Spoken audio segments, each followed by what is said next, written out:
Dieu qui m'a mis la main est capable de me restaurer. Dieu qui m'a mis la main est capable. Et Dieu est capable.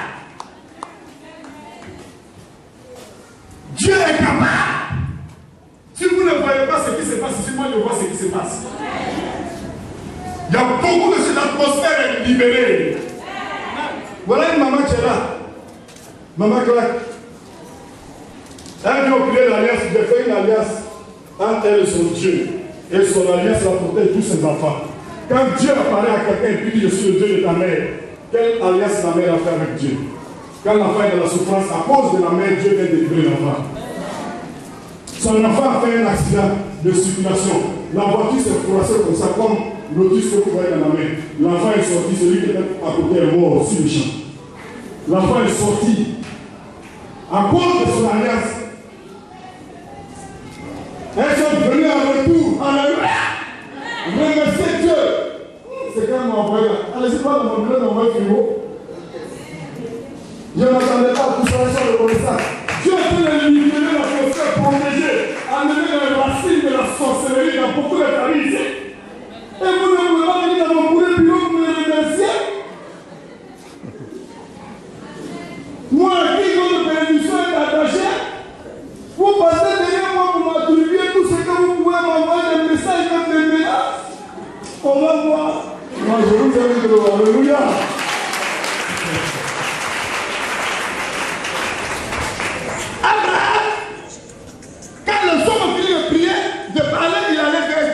Il dit Seigneur, bénis-moi maintenant. Dieu dit mais tu veux quoi? Il dit bénis-moi. Tu as dit si elle vient ici, tu vas me bénir. Dieu dit mais depuis là tu n'es pas béni. Il dit oui. Il dit mais Abraham tu ne vaux rien. Ta bénédiction est attachée à quelqu'un là-bas. Abraham dit qui? Dieu dit ta bénédiction est attachée à Melchisedec. Il dit quoi? Melchisedec, le monsieur qui passe ici gros ventre là. Il dit oui. Il dit non attends, je ne comprends pas.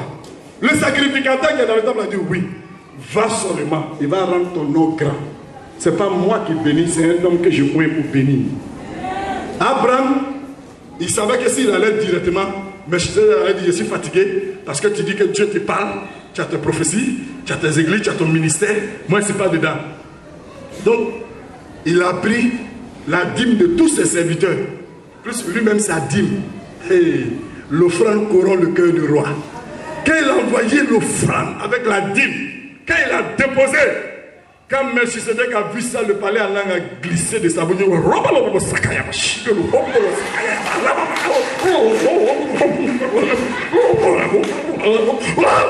je rentre mon grand. C'est depuis ce jour-là le nom d'Abraham est devenu grand.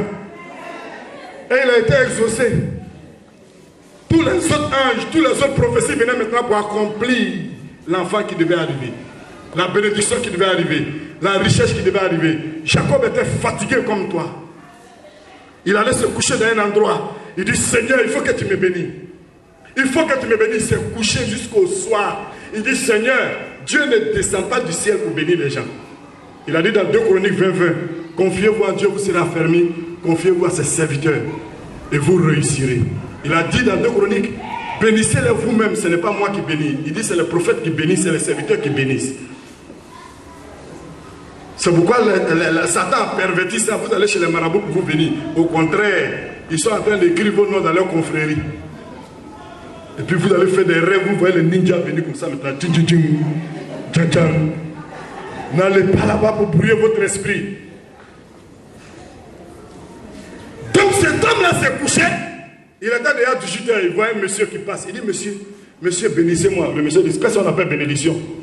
Il dit bénissez-moi. Le monsieur dit laisse-moi. Je suis en retard, je m'arrête quelque part, il dit bénissez-moi monsieur, dites un mot seulement. Le monsieur dit, on ne connaît pas bénédiction, laisse-moi, il a attrapé la vie du monsieur. Le monsieur a fait ça, il s'est collé sur le monsieur l'a poussé, il a renversé le monsieur, il s'est couché sur le monsieur a pris son genou, il a tapé ce corps, il est tombé, ils se sont roulés, le monsieur dit, tu as lutté avec Dieu, tu as été vainqueur. Tu t'appelais Jacob, maintenant tu t'appelles Israël. La bénédiction s'attache à toi.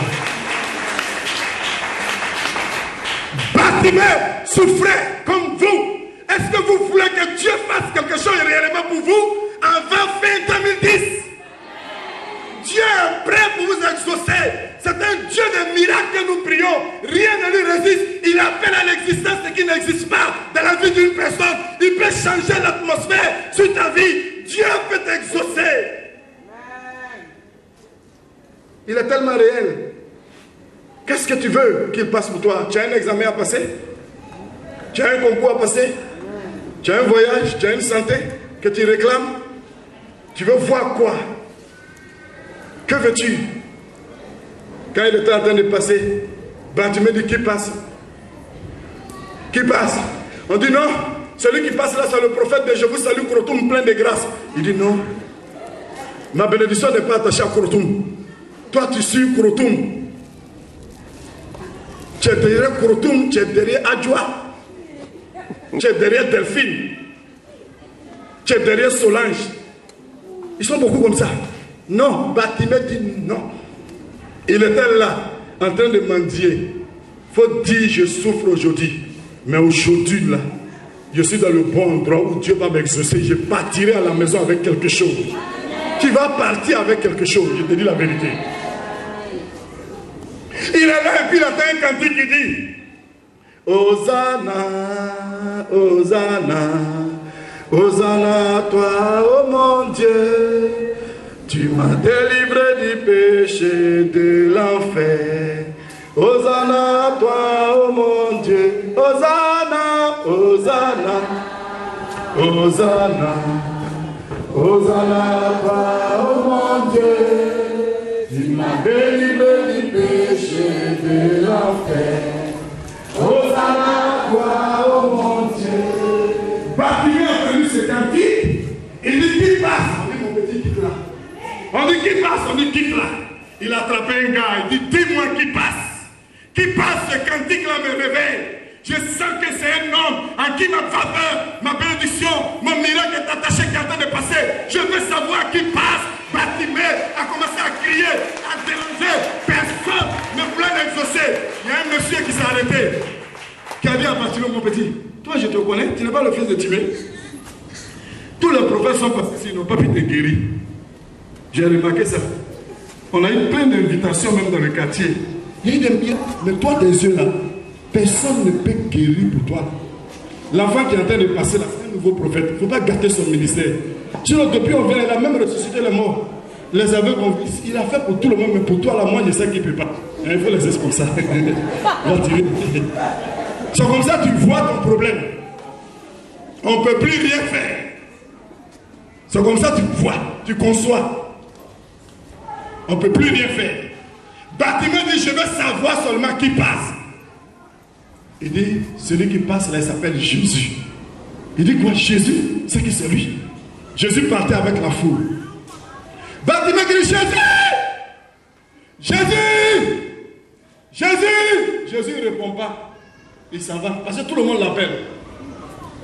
Vous vous imaginez que ce dimanche-là, dans le monde entier, il y a combien de chrétiens qui sont en train d'appeler Jésus? Et c'est tout le monde qui va répondre. Bartimée s'est arrêté. On dirait qu'il n'entend pas Satan. J'ai un petit secret là. S'il dit ça net, peut-être qu'il va m'écouter. Jésus partait. Bartimée a crié Jésus! Il n'a pas répondu. Quand il a dit fils de David, Jésus va. Alors, quelqu'un m'a appelé ici, fils de David. Appelé, on dit c'est l'aveugle là. Il dit que veux-tu que je fasse pour toi? Que veux-tu que je fasse pour toi? Est-ce que vous savez pourquoi vous devez persévérer? Dieu va mettre un secret dans votre esprit qui va le permettre d'agir dans votre vie, n'importe où vous allez l'invoquer. Il va te poser ce mystère, ce secret en vous. C'est pourquoi vous venez, il vous amène dans sa grâce, dans sa présence. Vous êtes différent des autres êtres humains à cause de ce qui est en vous. Il dit, que veux-tu que je fasse pour toi? Dieu ne peut pas te bénir si tu n'as pas un projet, si tu n'as pas une vision, si tu n'as pas un objectif. Il savait que Bartimée était aveugle, mais il dit, que veux-tu? Peut-être Bartimée allait demander l'argent, elle allait dire, Judas, il ne faut pas tout bouffer, donne un peu au monsieur. Il allait donner l'argent, il allait partir, il dit que je recouvre la vue. Il dit, ta foi t'a sauvé. Jésus dit, jamais ça va aller, il dit, ta foi t'a sauvé. Si tu n'as pas la foi, ça n'ira jamais. Il faut que tu aies la foi. Dieu consomme que la foi. C'est pourquoi Élisée voulait hériter l'onction d'Élie. Élie a dit à Élisée, que veux-tu que je fasse pour toi avant d'aller? Élisée dit, je vois l'onction qui est sur toi là, le double sur moi. Élisée dit, ah, tu demandes, Élie dit, tu demandes quelque chose de difficile. Au lieu de me demander l'argent, je vais te donner les choses matérielles, je vais te donner. Tu vois le double de ce qui est sur moi, sur toi. Si toi aussi tu me vois être enlevé. L'œuvre de Dieu repose sur la vie. Élisée était fatigué. Il avait Gilgal, Jéricho, toutes les routes, toutes les fleuves. Il a matin, midi, soir, il a marché. Il a ouvert ses deux yeux pour regarder son maître. Il a été enlevé, il a reçu l'onction, le double de ce que l'autre a reçu. Alléluia. Donc Dieu t'amène ici parce que ta bénédiction est attachée aux pasteurs qui sont ici. Si tu es humble, tu sais les servir, tu sais les regarder, tu sais les écouter, tu vas recevoir ce qui... Regarde le Christ qui est en lui, regarde l'onction qui est en lui. Et c'est cette onction-là que Paul a servi. C'est cette onction-là que Timothée a servi auprès de Paul. C'est cette onction-là que Élisée a servi auprès d'Élie. C'est cette onction-là que les disciples ont servi. On dit Élie. Dieu vous bénisse. Est-ce qu'on peut se lever pour acclamer très fort le Seigneur? Je vais prier pour vous.